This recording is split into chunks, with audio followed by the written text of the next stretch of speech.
Yeah, yeah, yeah, yeah. Look. Never switch on the homies in the day ones. They didn't want to open doors, so we made some. Take a bow on these haters. Hi, everyone. Welcome back to Bottle Rocket. I'm Elena here with Maeve and Jerry, and our guest is a longtime hockey observer and writer, Steve Viuker. Great to have you with us. Nice to be here. Thank you for the invite.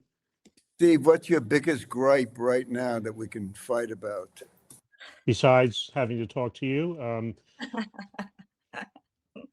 That's already well, 2 minutes for tripping. two topics that Stan is familiar with. One is fighting, and the other is the shootout.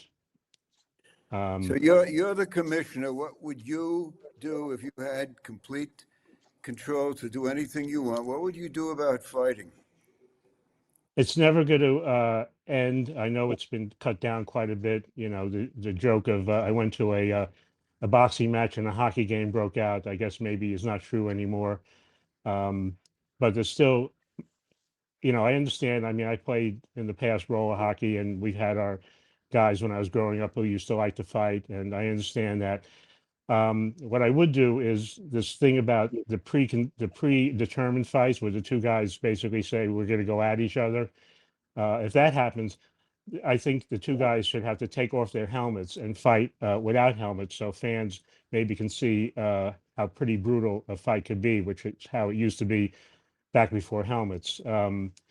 I would ask people maybe if they have a chance, if they can do a Google search on Reg Fleming. Reg was a Stan, and maybe Jerry would know, was a court enforcer back in the days without helmets. And Reg has a video he did with his son on his hospital bed when he had basically Alzheimer's and couldn't speak. And I think a lot of it had to do with fighting. So my feeling about fighting is a lot of it is unnecessary. Okay, so I would tell you that the most upfront opposition to what you're saying is from the players' union, Right. and it has been that way. So, how are you going to tell a union of how many hundreds of players that you can't do these things because you already want to do it? Players do not want fighting out of the game. Now, who's going to be so strong? By the way, I'm not putting you to sleep now, are you? No, just relaxing. We have a nice couch. Talk to people about this without them going to sleep on me. So anyhow, my point: how you beat the union on this particular? And I'm not saying you're wrong. I'm not an advocate of fighting in hockey, but I'm not one who is vehemently opposed to it. Now, be a hypocrite. When there's a fight on, I technically gravitate to see what the hell's who's gonna win. So what are you gonna do about the players' union? I know the union is strong, and I know this whole thing recently with Austin Matthews. People felt he should have. I forgot who did it. Radko Gudas. Yeah, should have gotten maybe more than 5 games. And I know the union is fairly powerful, and you know, would be against quite a number of changes that would impact their players. So I guess if they want to keep fighting, there's nothing the commissioner could really do. If they're willing to put their health on the line to show whatever they have to show to fans, I guess there really isn't that much to do. But I think fans should realize what the consequences might be to players 10, 20 years down the road. And, you know, Reggie Fleming is a perfect example. I mean, there are other players. The NFL has problems with concussions. You know, it's fairly common knowledge now. What's your other gripe? Oh, the shootouts. You know, I watched 2 hours of curling during the Olympics, and the 2 hours of curling was more exciting than the shootout was. The other day I was watching the Canadians, I think in Bruins play, and they went into overtime. It was kind of like a playoff atmosphere, and the Canadians won, I think, in overtime. But to have that type of game in action, and then after 65 minutes of action, to have to continue with the shootout, it doesn't make any sense. I mean, expand the overtime or do something, but the shootout is just a rule I never could understand. And It's not done in the playoffs, and there's a reason for it. It's just a added time for fans to have to sit around and wait, and for players to have to keep playing. You agree, Jerry? Well, speaking as a spectacle, I love the shootout that time. Speaking as a goalie, but I think Steve's right, though. I think it's not the way to determine the outcome of a game.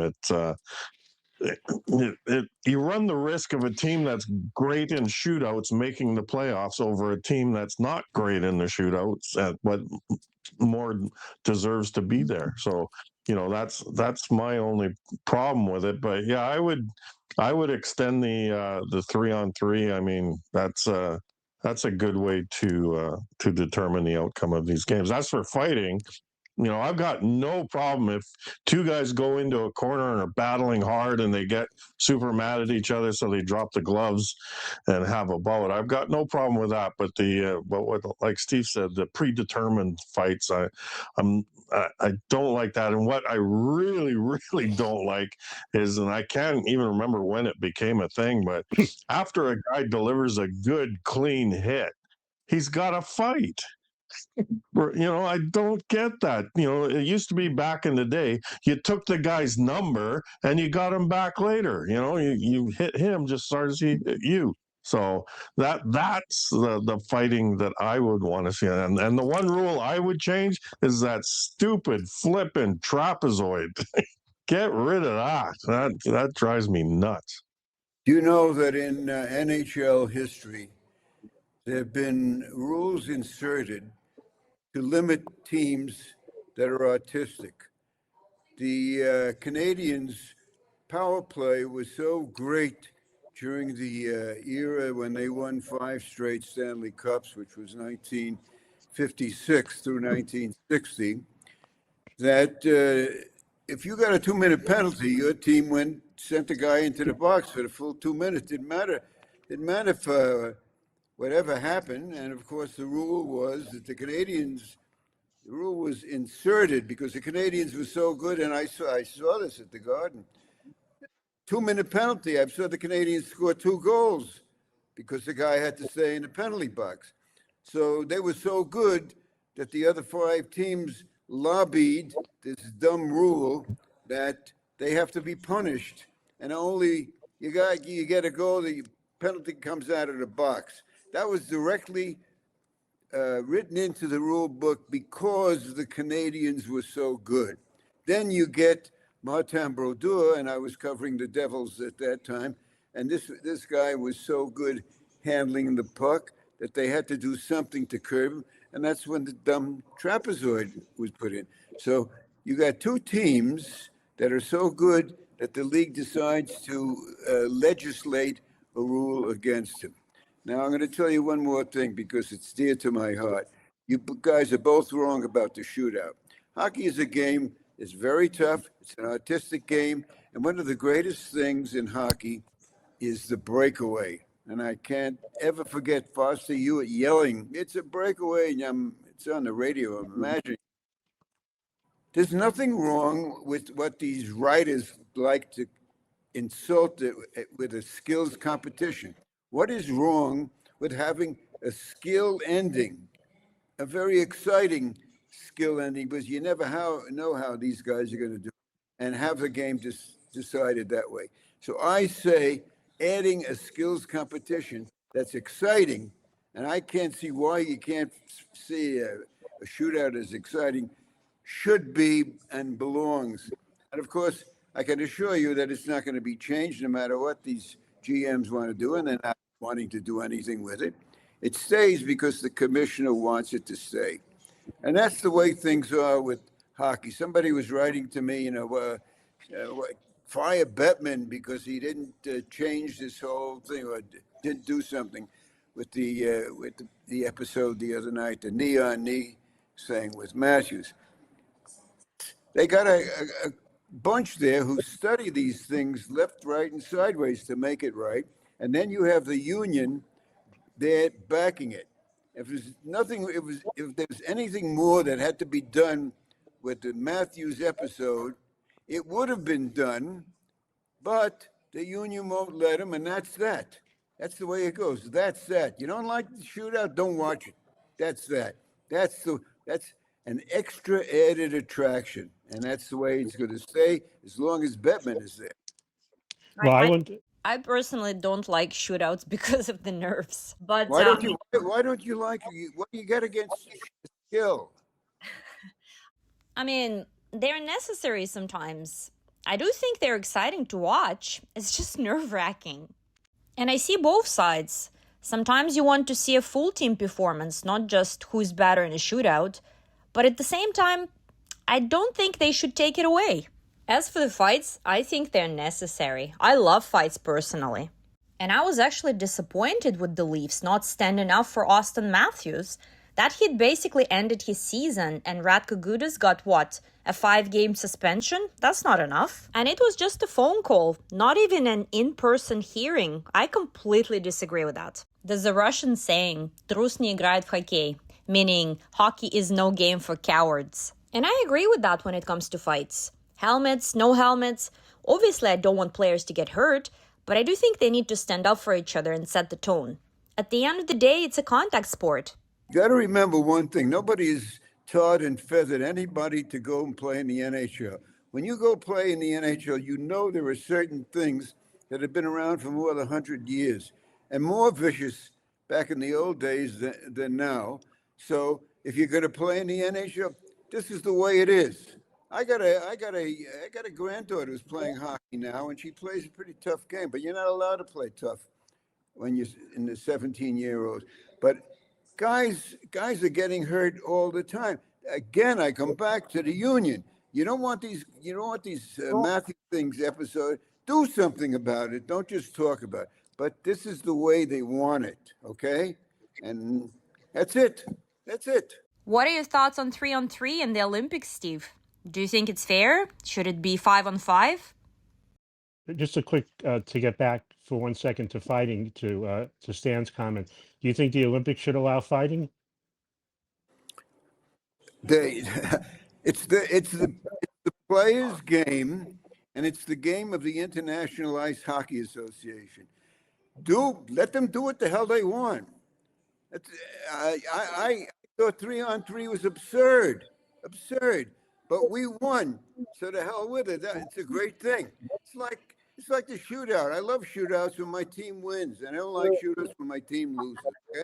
Okay? No, I'm okay with 3-on-3. Wait a minute. Don't go back to sleep while I'm talking. Okay, just listen to me for a minute. Okay.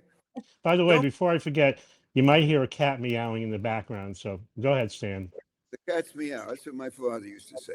What I'm saying is, okay, so they decided on 3-on-3. I hated it, but it was a spectacle in its own way. It was a spectacle, and it was done cleanly. Nobody told the big deal. What's his name? That big deal from Edmonton, McDavid, to get lazy on a play when the devil kid came down and took the puck away from him, and then they set up a beautiful winning goal. That's the way it went, you know? And it was a great play, and we'll never forget it. We'll never forget it. And we were so happy that Canada lost. I can't tell you, I'm still ecstatic. I wouldn't fall asleep ever as I think about that. So there. Going back to, many years ago, my friends and I went to see an Islanders Sabres game at Barclays Center. And the game not only didn't have any fights, it didn't have any penalties. It was amazing to watch it. I mean, when I go to a game, I really just want a competitive game. I almost don't even care who wins. I'd rather see as few fights and penalties as possible. I prefer no overtime. And I pray when I sit down that I'm not going to have to sit through a shootout. I love a game that's nothing, and there's no penalties. As long as it's great hockey. I'm not an advocate of fighting, but I like to look at it when it happens because it's an exciting thing, okay? Again, it goes back to who's ever in charge. Right now, correct me if I'm wrong, Steve, you follow the mechanics. The NHL is stronger now than ever. You got 32 teams. You got about 4 cities who are just dying to get in. Players are making more dough than ever. Lepers I'm making millions. So what's there to complain about? Players are getting more dough than ever. Got more teams than ever. Teams are doing better than ever. And next You season, gotta dig to find something wrong with the game, right? and next season you're going to have more games than ever. What's wrong with that? Jerry, what's your take on fights? Do you like them? Yeah, I like a good scrap if two guys decide they don't like each other. But like I said, it's the predetermined ones that I have a problem with. You know, back in the day, you know, there each team had a nuclear deterrent. You know, Bob Probert would be on one side and Dave Brown would be on the other side. They'd be out for the opening face-off, and even before the game was a second old, their gloves are off and they're going at it. I didn't really like that too much, but you know, but the issue I have with the NHL now with the shootout and the overtime is just why can't a game be ended in a tie? What's wrong with that? You know, like sometimes that's the best outcome because both teams deserve a point and walk away. You know, that why can't it end up in a tie? There's nothing wrong with it ending up in a tie, and it was ending up in a tie from wartime when they had to catch the trains and they felt that because the war was on and you had to defer to the armed forces, and they cut it out. But the point is, beyond a tie, you're going to get a result, and a result is what more people want than a tie, and it's what the owner. If you asked an owner, he'd say, "Why do you have a tie broken by overtime?" He'd say, "Well, we're giving you more hockey. We're giving you an extra added attraction. You don't have to pay for it, so shut up." You don't think the average fan is happy with 60 or 65 minutes of hockey? No, I didn't say that. The average fan would like a little more hockey for the same price, and this is extra. Overtimes are great. I told you the only time that overtime isn't great is when the Rangers or the Islanders lose. Then it's a terrible thing. And you think the average hockey fan really goes to a game saying, "Gee, I hope I see some fights"? Some do, some don't. I don't know how old you are, but I'm 93, 94, March 31st. So presents should come from Brooklyn, from you. My birthday was yesterday, For Steve. hockey, I'm Okay. teaching you. Happy But birthday. Thank you. the point is, you can dislike the way the game is now, and you don't have to go. You don't even have to watch it on television. This is the way they want it. This is the way they're making big bucks. This is way I'll give you a good example where fighting is bad, and I've been writing about this. In fact, I wrote about it 2 days ago. Rangers got this giant. He's 6'8" or 6'9". Okay, you know who I'm talking about? Matt Rempe. Rempe. Yep. So, big deal. They're playing an outdoor game in Jersey, Rangers, Islanders, and it's a face-off, and Rempe is on one side, and Matt Martin is on the other side, and they start a fight, stupid fight. Now, anybody who's 6'8" or 6'9" has got a big advantage. So I don't know, maybe Rempe wanted to win it. So now he's a big deal. He's suddenly a hero. He didn't do anything except attack this other guy. So now he's a hero. Now he's been in the league for 3 years. He thinks he has to fight, which is dumb number one. Okay, so early in the season he gets into a fight. Who's the enforcer on the Maple Leafs this year?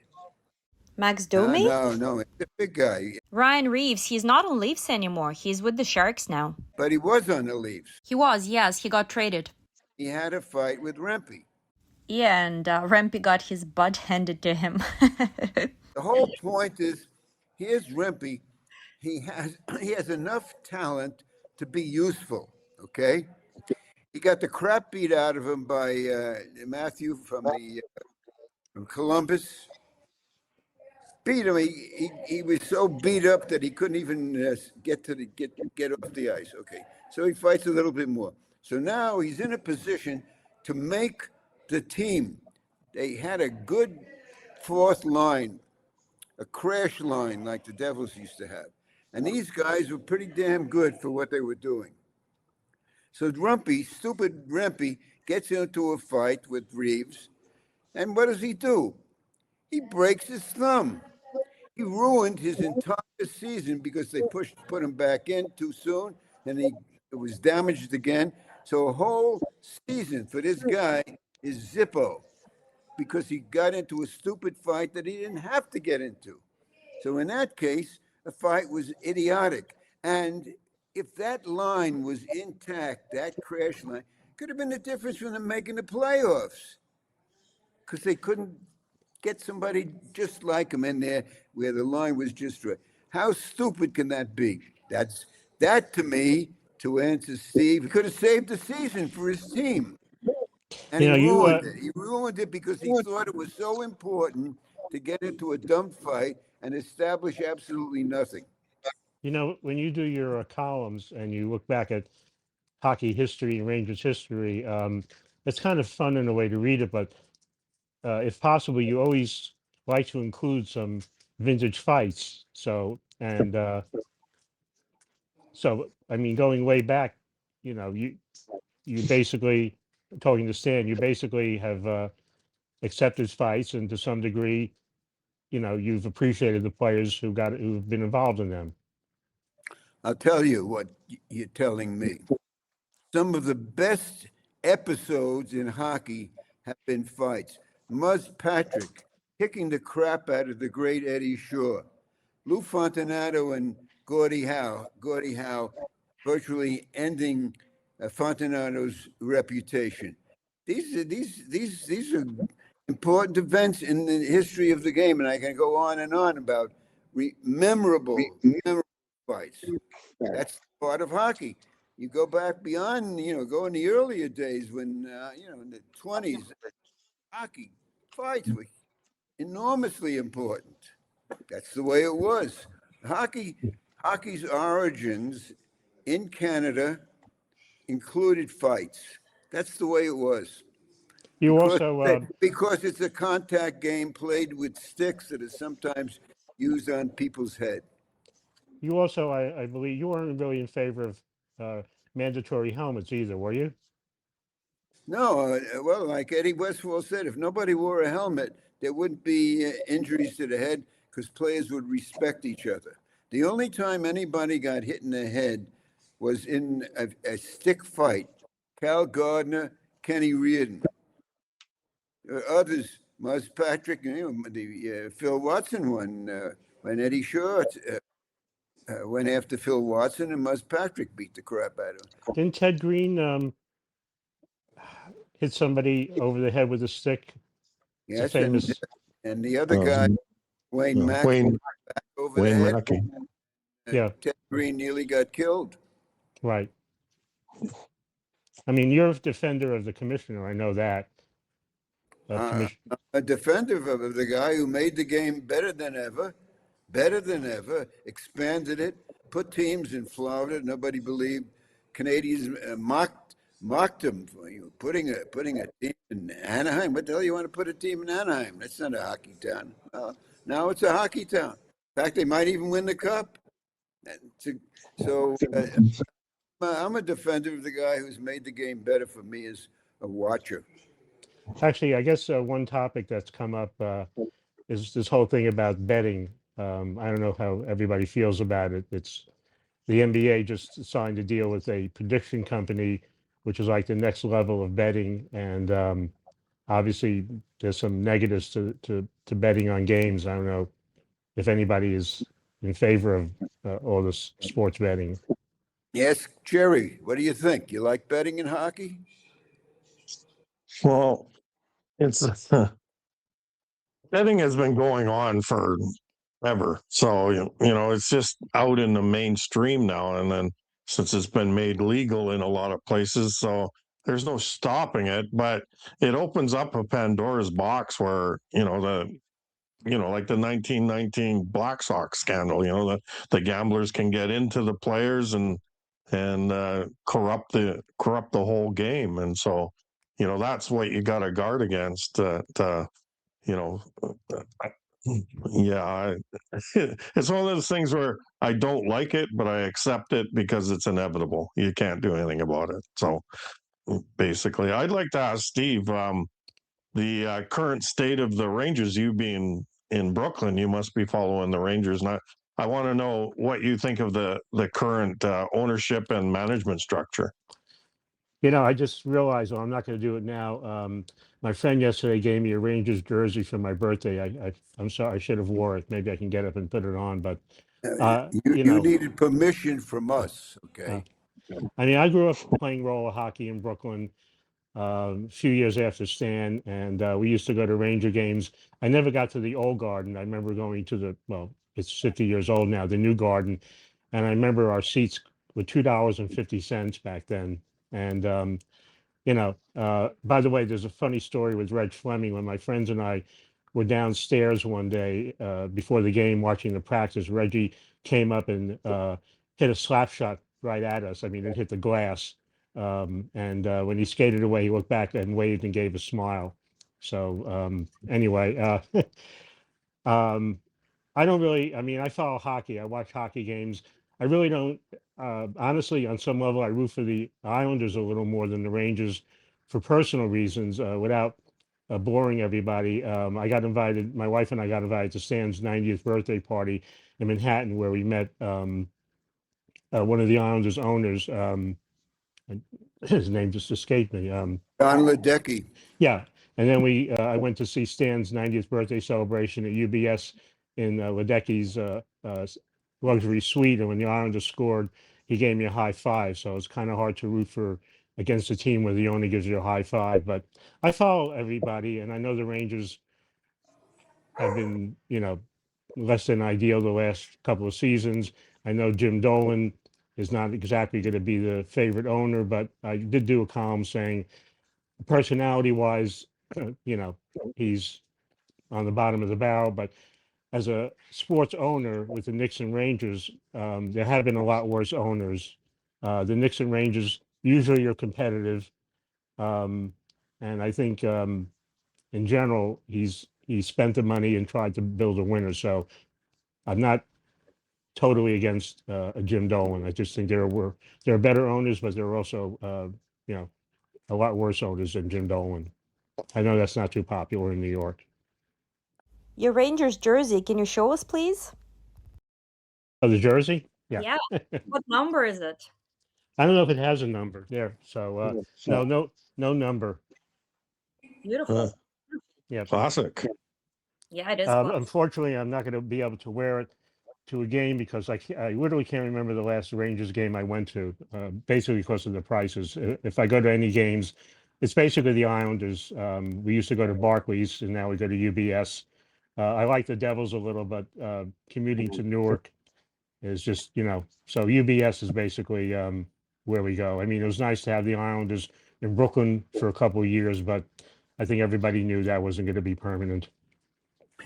Jerry, I'm tuned into a lot of Ranger fans, some of whom are season ticket holders.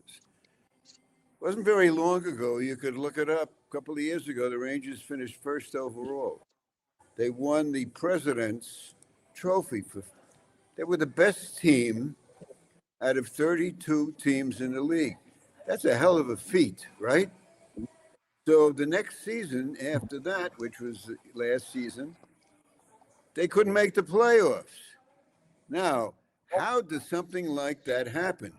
And it's not so much the fault of the owner because he's got a lot of other things, including entertainment, and he's got his Knickerbocker hockey teams and whatnot. So he got a general manager. How does a general manager like Chris Drury let a first place team, best out of 32, not make the playoffs the next season? That's the problem. Now, on top of that, how does an owner like Jim Dolan re-sign this guy who screwed up the team so badly to a multi-year contract? That's the height of insanity. There's some sort of definition of insanity that has to do with making the same mistake, So you have to look at the what Drury has done to, and now he's ruined the team another season. They're not going to make the playoffs. He's talking about a retool, but the definition of a retool is probably going to be they're going to miss the playoffs for a third straight year. That is the problem. I just wrote a column today, and I'm saying that the Rangers are going to be celebrating a newly minted holiday called Freedom Day. Freedom Day, as I wrote, will be the last game of the season, and the fans will be freed to not have to watch this terrible team. Every Ranger fan should run out in the street. I'm free until the next season starts, and that's where this cockamamie team is now.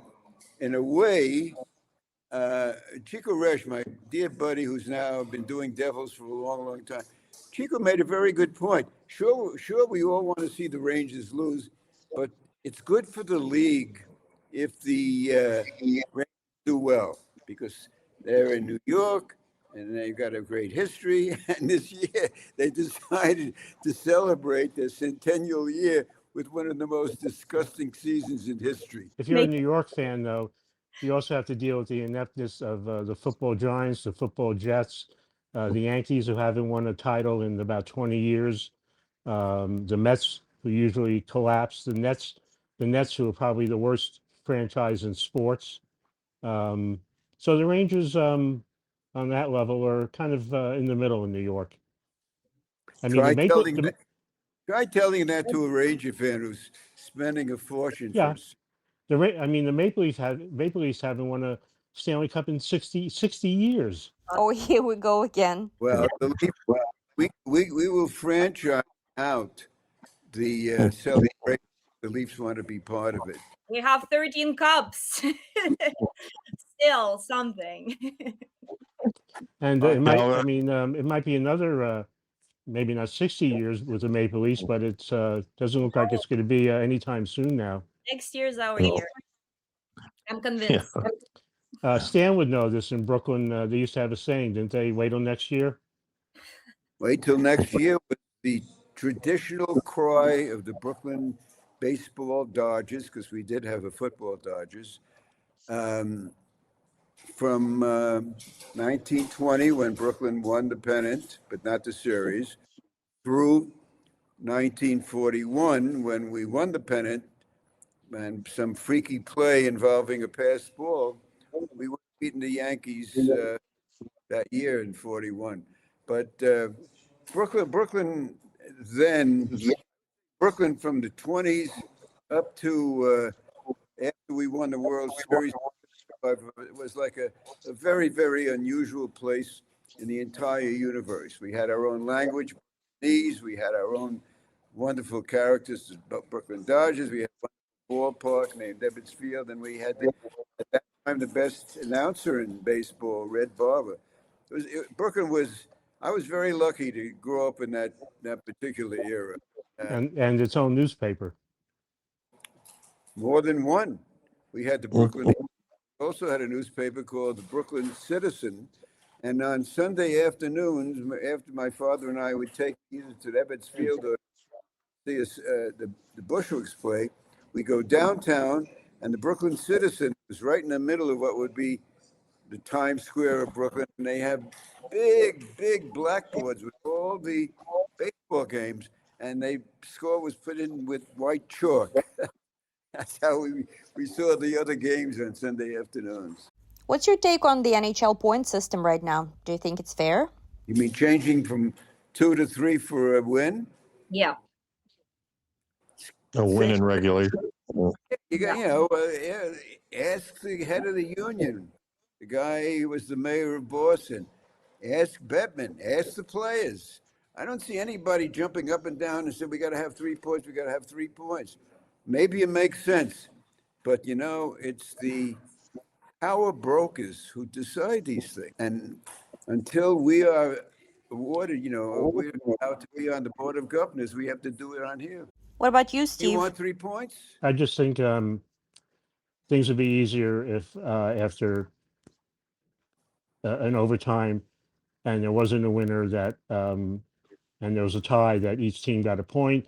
And if a team won in overtime, they got 2 points, and it would just make things easier. And that goes back to getting rid of the shootout.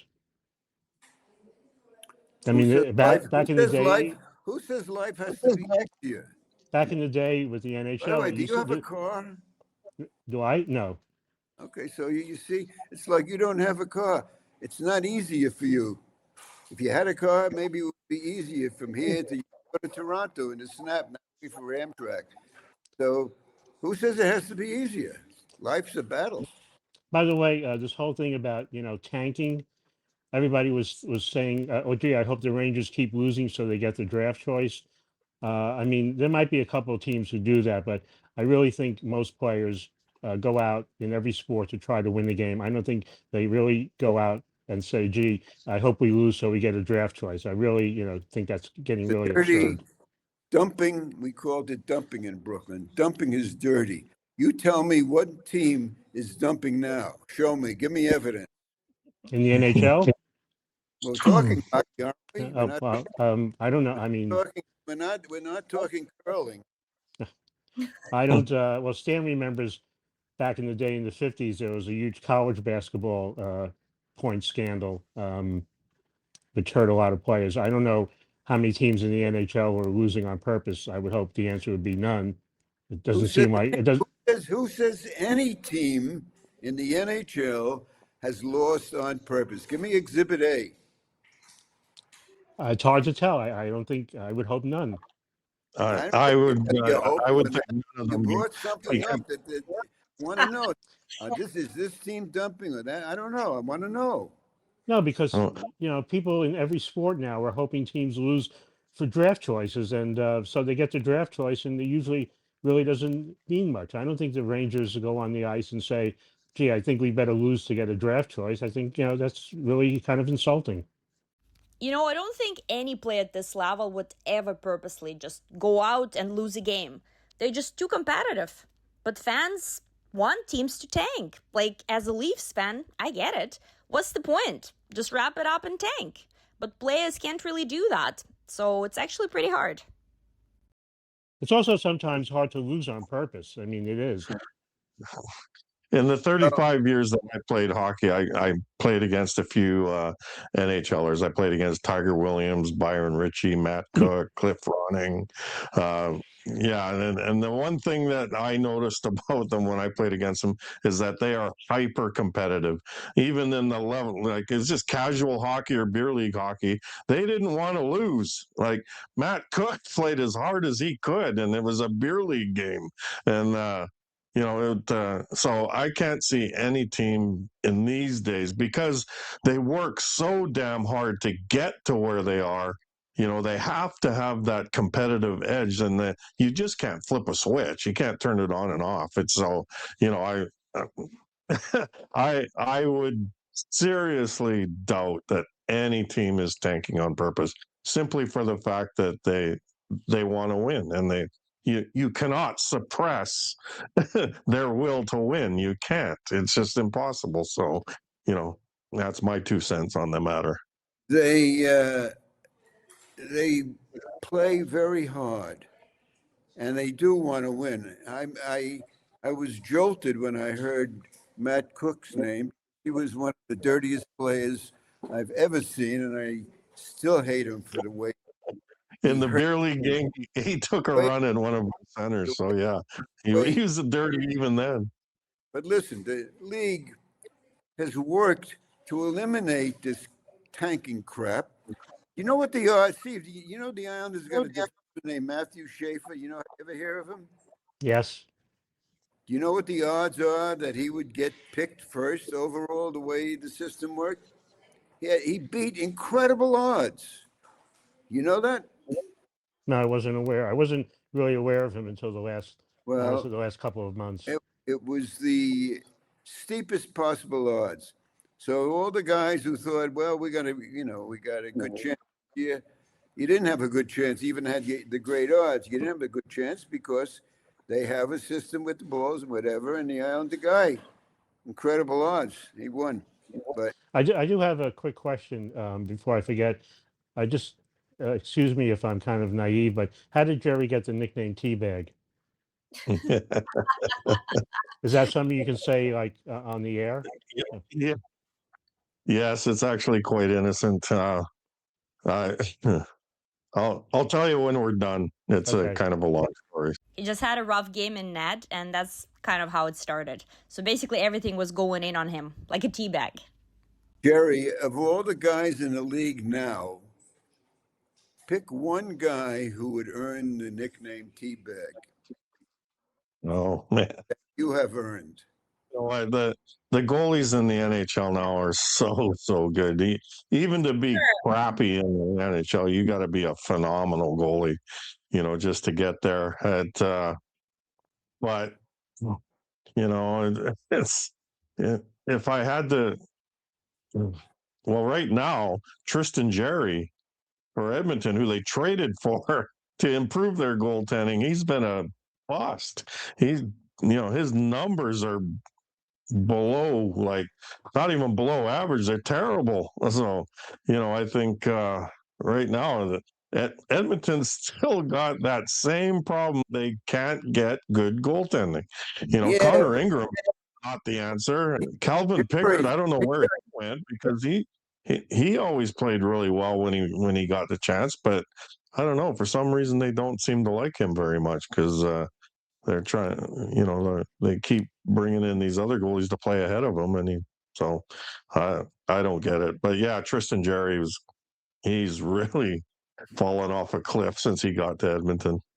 By the way, Stan, about your talk about the NHL expansion, just out of principle, I usually don't acknowledge any teams below the Mason-Dixon line. when you say you don't acknowledge, what does that mean? It means I don't acknowledge they're in the league. I just kind of like, I don't Uh, know, I well, don't pay attention. who won the Stanley Cup last spring? I don't know, some team in some southern states, I can't remember. Okay. You know, I mean, my teams that I root for are the original six, the original expansion teams, and on some level, all the teams from Canada.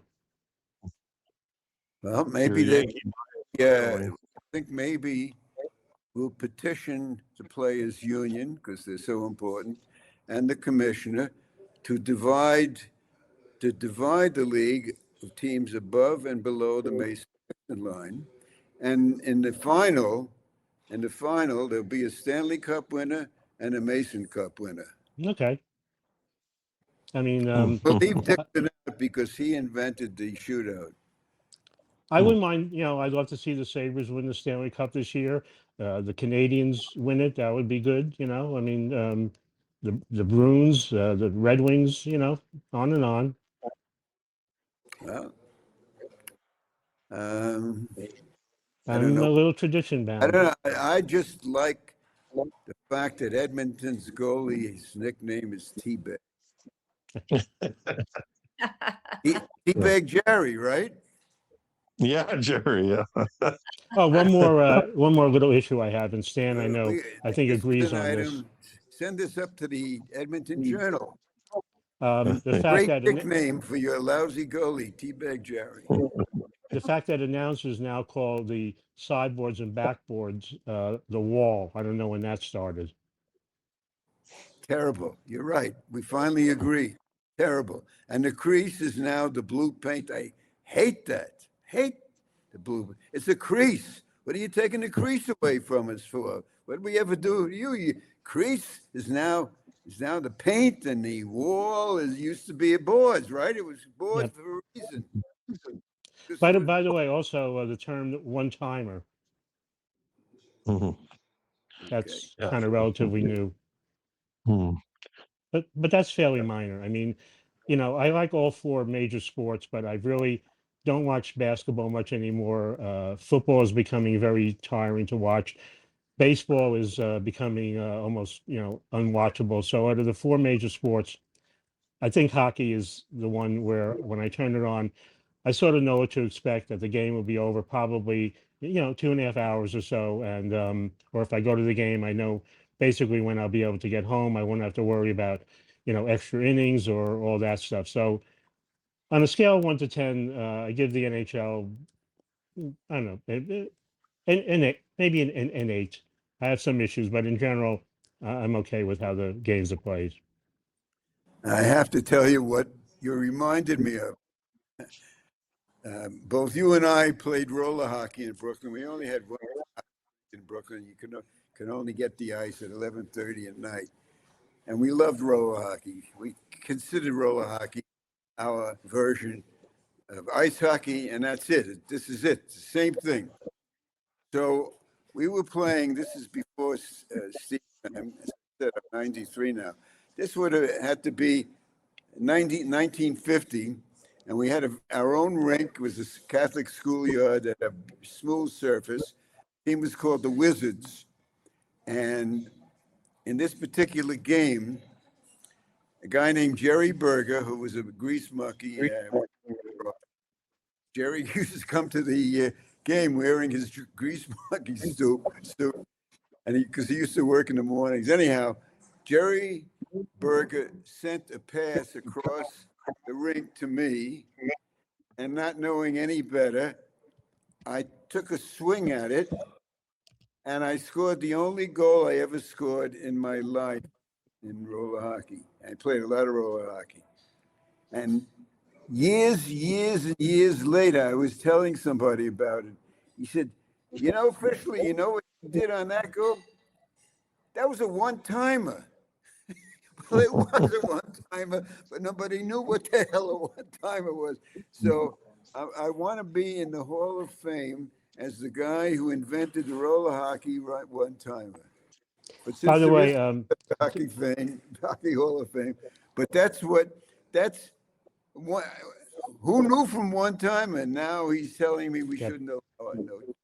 by the way, Stan doesn't remember this, but the first time I saw Stan was on television. There used to be a show in the very early 70s called Sports Extra with Bill Mazer, and Stan used to be a guest. And Bill Mazer, to show you how long ago this was, Bill Mazer always used to ask Stan about this kid Bossy. And that's how long ago. It's just history. Yeah, going back to fighting, Stan, you were mentioning some fights that were important in the history of the game, and I just wanted to point out that Elena got to meet Stan Jonathan, and so Stan Jonathan had one of the great fights with Pierre Bouchard that stands out in my memory anyway as probably the significant fight of my hockey experience. So yeah, so what was he like, Elena? Jonathan, yeah, he was a tough guy, but also so polite and nice. Honestly, I've never met a hockey person who wasn't. They're all great guys. But yeah, you can really feel his presence.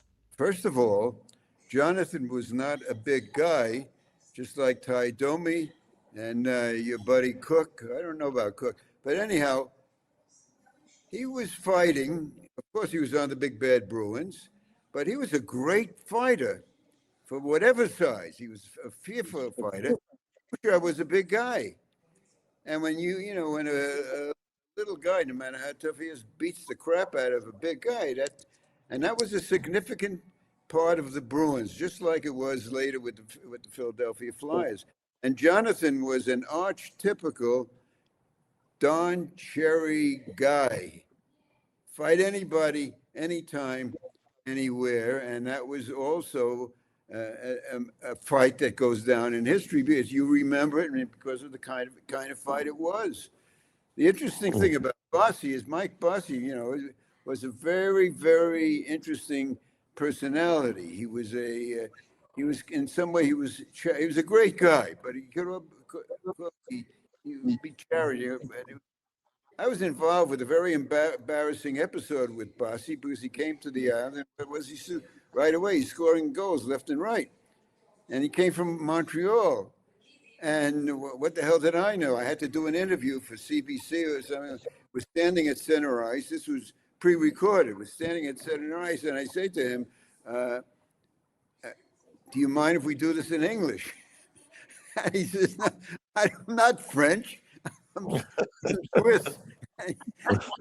What was the dumbest question I ever asked the guy? How we do this in England? And he allowed my stupidity, and he was another special guy. Special guy. No, the Islanders, are kind of unique. I mean, it's just amazing that they're still playing on Long Island with the history of their ownership. People I remember were complaining when they moved to Brooklyn. Oh, we have to, take the train to Brooklyn, and I'm like, you should be glad they're not, in Kansas City or something, let alone Brooklyn, because some of their ownership, John Spano and on and on. I mean, it's amazing they're, where they are. I love can't- Matthew Schaefer. Do you think he's gonna get Calder Trophy for the Rookie of the Year? How can he not? Who's going to beat him? Rookies all over the place. Nobody's near this guy. This is a fait accompli. I agree. He's incredible. Well, Ivan Demidov is very good on the Montreal Canadiens as well. I'm very good too, but I'm not going to win anything. And this guy, he may win it. He may win it if a vote is taken in the French press. They might say, but the Islanders have been carried by this guy. He's carried this team. No business being in the playoff when they lost one of their best shooters before the season started, and they lost their goalie, this backup goalie, a veteran Varlamov, a tremendous goalie. He hasn't played all season. Also, that kid back at Seneca on Anaheim Ducks. Yeah, there are a lot of good kids around. There's no question about it. There's not a lot of good kids, but but I By the way, think Schaefer is a cut above. Number one for sure. Yeah. he's a great kid too. You can't make him. That's the thing. He's lived through double tragedy as a teenager. He's carrying this team. Guys have tried to tackle him, whatever. And he's a beautiful interview, and he's natural. That's the thing. There's nothing put on about him. I don't know whether they're going to make it or not. They're a very iffy team because of all these things. I mean, but still, he's something else. And he was I guess I have one quick question. Who do you see possibly replacing Gary Bettman? Bill Daley, who's been his deputy commissioner for a very long time. It has to be Daley. It's no question. By the way, the other issue I have with the NHL is there's just some. I know every sport is doing this, but there's something about watching hockey. With the air conditioning on and 90 degrees in June, and I just think that the playoffs really just go way beyond what they should. I mean, I don't know how everybody feels about that. Oh, you're preaching to the choir, man. But I said that they got to start the season in September, end it by the end of May, first week of June at the very latest. I mean, it just goes on.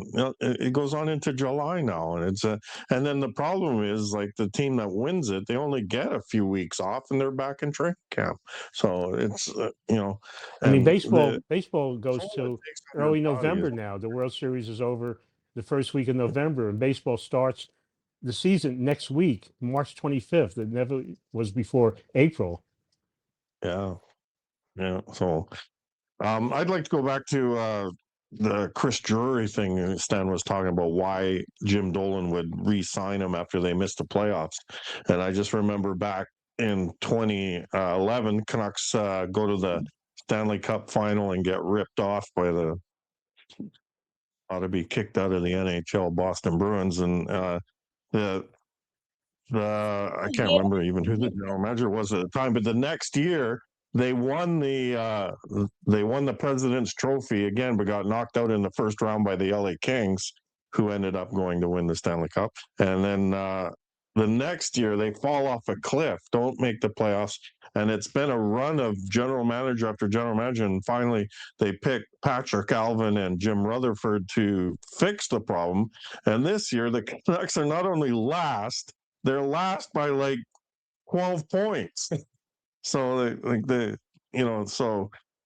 don't think maybe Jim Dolan just sees Chris Drury as the guy to turn the ship around, and it's kind of like turning around a cruise ship, so maybe it'll take a couple of years. I don't know if Chris Drury's a guy. I never would have hired him in the first place because, ex-players as general managers tend not to work out too much, look at Garth Snow, so I don't know what the solution is, but I don't know if firing the general manager is the right idea at this time.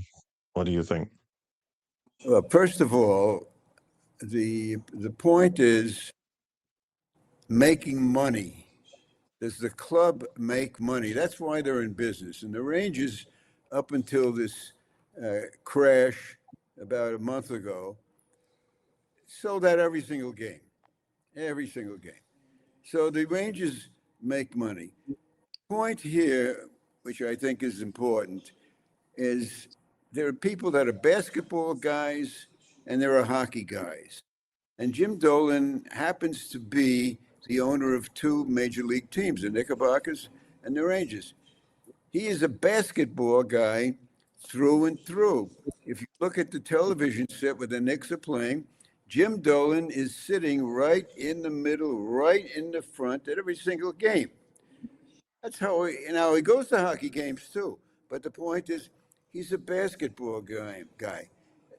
Correct me if I'm wrong, Steve. The Knicks are doing well this year?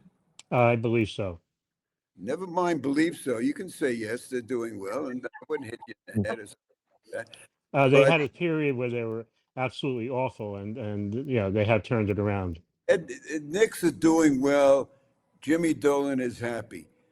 The Rangers are not doing well, so he gives this guy, who he seems to like for whatever reasons, an extension, and then he gives out a cockamamie explanation. Of course, he doesn't like to meet the media really at all when it comes.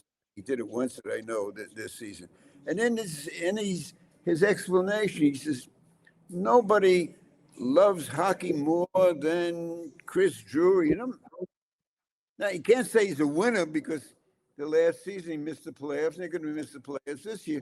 Then they put up the flag of surrender. They said that we're going to retool and so on and so forth. But, it's Jimmy's father who gave me my first break in television. Chuck Dolan was a genius, great guy, wonderful personality. And he gave his son, Jim, a Christmas present. He gave him Madison Square Garden. That's his toy. He doesn't like to lose. He's made a lot of mistakes, but this is his toy. And as we say in Brooklyn, go do me something. That's it. He's there. He's made the mistake. It's all there to see. And maybe Drury will do something better next year. But he's there because his dad gave him a toy, and he can do whatever the hell he wants with that toy. And his Knicks are doing pretty well. The Knicks are not. So what? That's it. What do you think, Steve? Jim Dolan is kind of like there's two examples I remember. Vince McMahon, who ran the World Wrestling Federation, took it over from his father and made it into like this huge entity. It's a tradition of ours that Maeve closes the show with a joke. Maeve, do you have one for us? You ready? A very short joke, okay? So this woman, Faye, F-A-Y, she's sitting in a hotel bar waiting for her husband to come. And while she's waiting for her husband to come, this man approaches her. He says, "Hi, honey, want a little company?" And she says, "Why? Do you have one to sell?" Is that it? For coming, Steve. T-Bay, we now have given the Edmonton goalie a nickname. We have accomplished something. We didn't even need the union's approval to do that. There you go. Elena, can you just plug Stan's book? Just pull it up and show it to the. Yes, Just, absolutely. Yes. Everybody, if you want to read a great book, I'd show my copy, but my wife's reading it, so I can't. Yeah, with Brooklyn. So the best punchline of the night. That and that stupid Edmonton goalie who can't play. Made it. Good night, everybody. Nice seeing you all. Steve, really appreciate you comment on Bottle Rocket, and to everyone watching and listening, make sure you're following, subscribing, and we'll see you on the next one.